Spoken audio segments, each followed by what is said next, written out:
All right. Good morning, everyone. And thank you so much for joining us all here today on this Erev Shabbos, Parshas Pekudei. Today's Shir should be Le'ilu Nishmas, our dear friend Menachem Ben Yisrael Yaakov, as well as my dear aunt Rivka Bas Gavriel Tzvi, and for Duvros Zaidi, Reb Shmuel Ben Yosef Dov HaKohen, also L'Refuah Shalema Bekarov Mishalom Ben Saar Rachel, Miriam Bas Sarah, and Yair Yoshia Ben Chaya Atara. I'm sorry, I've been getting it wrong all this time.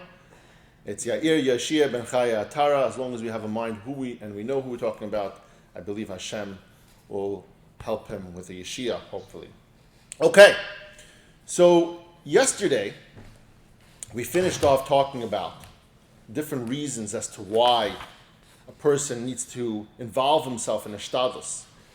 And we understand, one of the things we spoke about is that when you sit around and you do nothing, you wind up becoming a leidegaya, as we call it in Yiddish, and you wind up doing sins. Sins lead to Hashem not being happy with you, and then what ultimately happens is that you might not get what you need or what you deserve or stuff like that. And so it brings up a very, very big age-old question. It says, why the righteous sometimes suffer while the wicked are very prosperous? We see this a lot in life. We see this a lot. We might even judge other people and be like, him? Really him? Hashem is making him successful? You know what this guy does? We all have these things. And unfortunately, it has crossed many of our minds over time, and if it hasn't, you're a better person than I am.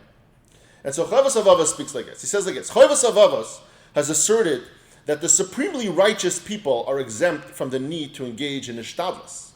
And this is the concept over here. We just finished saying that if you're really, really, really righteous, if you test, because there's two reasons, you test the tests of Hashem, you overcame them. When you're sitting around, you're not sitting around empty, you're learning Torah, you're not doing averos.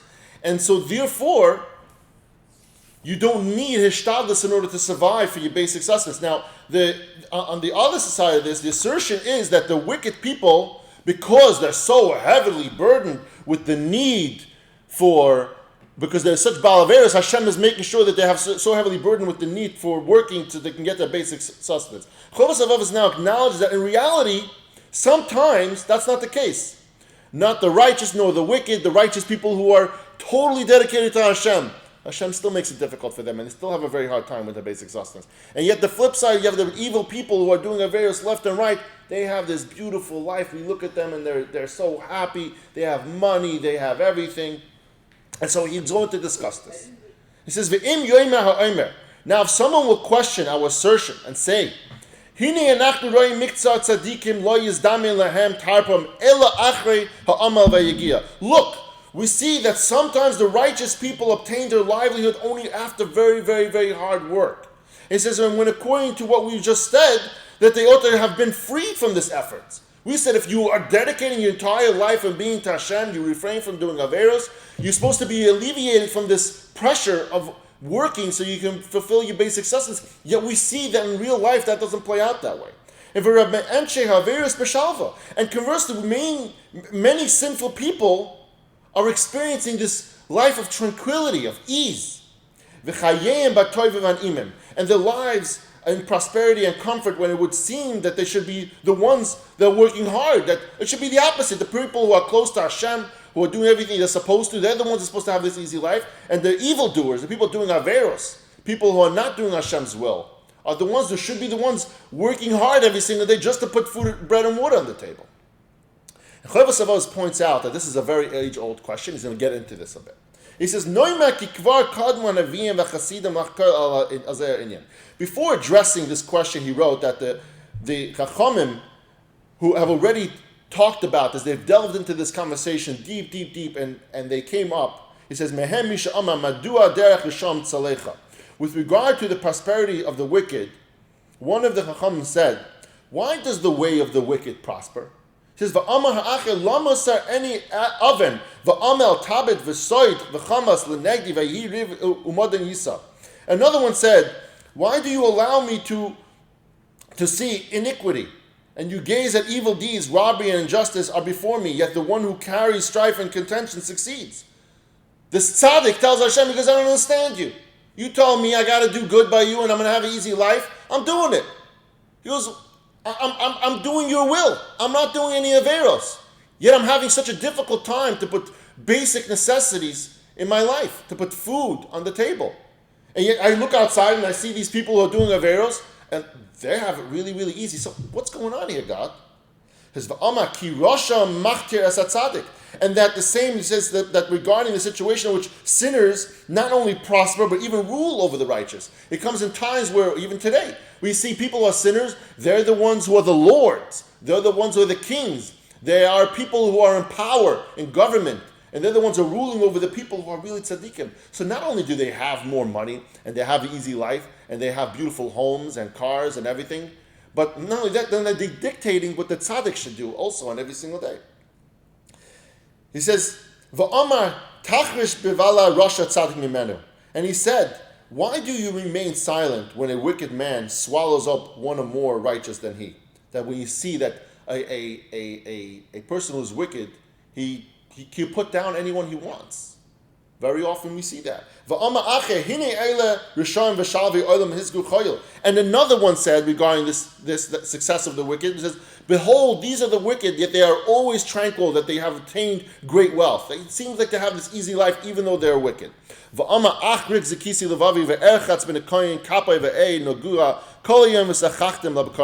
he also questioned the suffering of the righteous and said, surely in vain have I purified my heart and washed my hands in cleanliness, for I was plagued all day long, and my chastisement came every morning.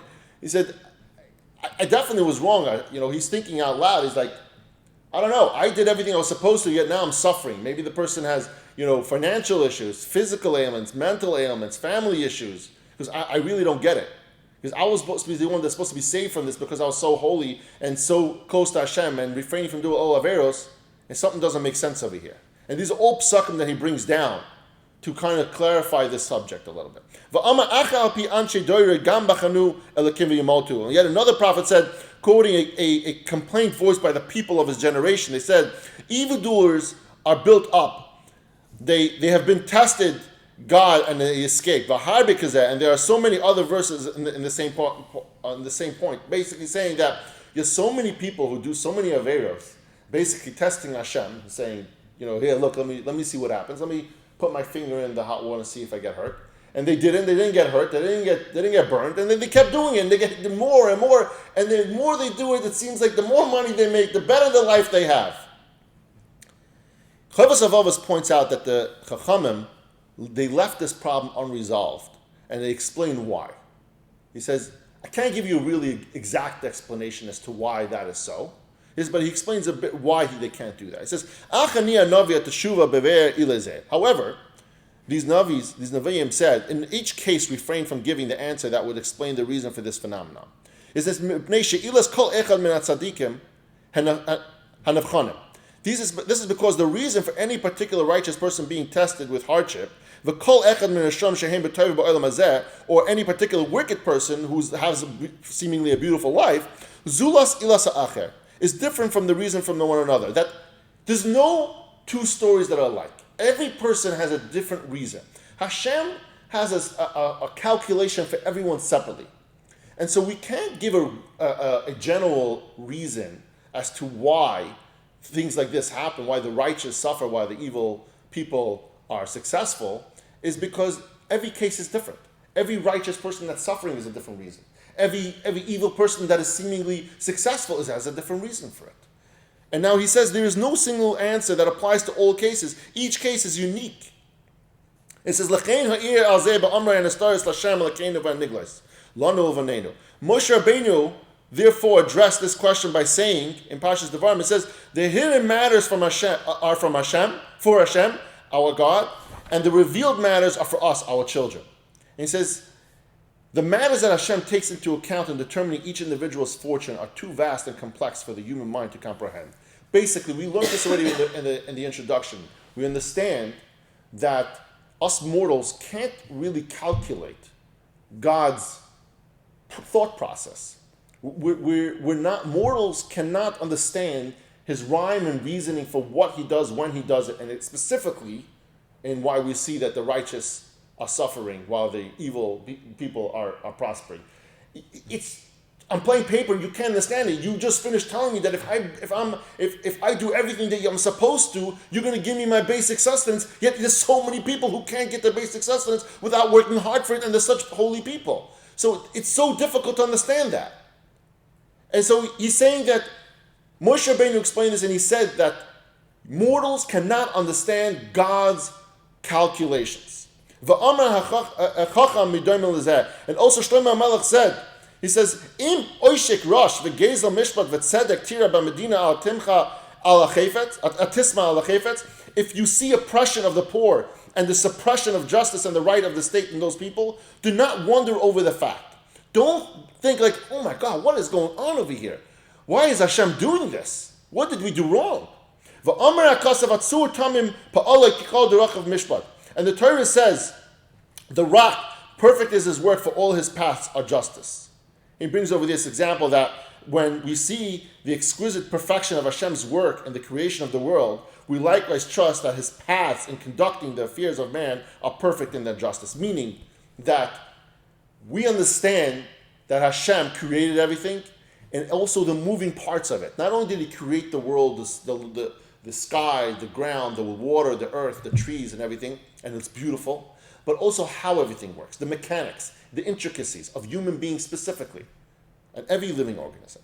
Now, having said that, the reasons why the righteous sometimes gain their livelihood with difficulty, and the wicked people seem like to have it very, very easy, and we understand that we don't have an explanation for this because every case is different, Rav Av nevertheless offers several reasons for each of these two occurrences. And that's what we're going to get into next week. We're going to get into a concept that says, I can't give you an answer in every situation because everyone is different. But I will give you, and next week we're going to learn, some ideas that you can put forth so that you can understand them. Okay, maybe you can use it in this situation. You can apply it. And every kind of situation, if you need some help in the understanding a bit, obviously you're not going to understand it completely, but if you need some help in making yourself feel better, he's going to give you some reasons as to those differences in those things. Now, this week's Parsha, Parshas Pekudei, is the last of the Parshas in the Sefer. We see that, we say over there, the Pasuk says, is on the first day of the new moon, on the first month, Nisan, you shall build the Mishkan, the tent of the meeting, and this refers to Rosh Chodesh Nisan, forever designated as the month relating to the dedication of the Mishkan, and later on we see when the Yidden go into Eretz Yisrael, is the month that we build the Beis HaMikdash. He says here, we find something super strange over here. And what's strange is that the construction of the Mishkan was actually finished a few months prior in Chodesh Kislev. So why are we waiting around a couple of months to do this? He says, why is there a delay in between the completion of the Mishkan and to the inauguration, the dedication of the Mishkan? Because after all, the people had gathered the materials, constructed the Mishkan with such enthusiasm and excitement. Why should the whole thing sit around unused for all this time? Why should we wait? It's finished. Let's go. Come on. Let's get in there. So the Medrash says that Yitzchak Avinu was also born in Nisan. And therefore Hashem wanted the Mishkan to forever be linked to Yitzchak and our forefathers. And in order to kind of make Kislev feel a little better, not as bad as he did, because like, what do you mean? Chodesh Kislev is going to feel bad because we finished it already. Why don't we just do it? So to speak, he says the Beis HaMikdash was rededicated during the Greek occupation, and they would have Hanukkah. We have Hanukkah in the month of Kislev in order to kind of help Chodesh Kislev out over there, not to feel so bad. So this answer is satisfying on one level, but the truth question this still remains. The truth of the question still remains is why couldn't Hashem? And we learned Rav Av, we learned Shaar Habitachon, we learned recently this week that we have something called cause and effect, and everything has its right time. Why couldn't Hashem just make it that we didn't finish until Chodesh Nisan? Why did Hashem make us finish in Kislev and then wait around until Nisan to kind of inaugurate the Mishkan? Hashem could have easily made it so that things take a little longer. It schleps out, building permits didn't come through. Whatever it is, it just drags along, and then you have the completion in line with Chodesh Nisan. So he says a similar situation occurred during the beginning of creation of the world. He says Chodesh Nisan is the first of the months, yet Tishrei is where Rosh Hashanah is. So kind of there's like a little misunderstanding of it. So the Chachamim say, and they disagree as to which month the creation of the world is. Is it Tishrei or is it Nisan? The resolution that was proposed over there was that Tishrei, the universe was created in potential, meaning Hashem drew out a blueprint. Hashem drew out a blueprint in Tishrei, and then when it came, Nisan is when he actually created the world. Now, in the spiritual realm, we know that timing is a very, very important thing for us. We have timing as everything in Yiddishkeit. It says a famous series of psukim comes from Koheles. Koheles is a very, very beautiful piece. And in Koheles, it talks about, very poetically, about times of war, about peace, about love, about hate, about different things, but it always brings it about different times. If you go to Koheles, it talks about 28 different times that talks about in Koheles. And that is kind of Kabbalistically resemblance of the 28 days of the lunar month. Nothing in this world is by accident, including when we finished the Mishkan. Us, as people, what we learn from this parsha is, you are exactly where you're supposed to be in life at this exact moment. The reason you are up to the stage of your life today is because that's what Hashem made for you to happen. We learn from this something so important. We struggle every single day understanding, and we hurt ourselves by saying, I don't understand. I'm down on myself because I don't have, I need, I thought something else.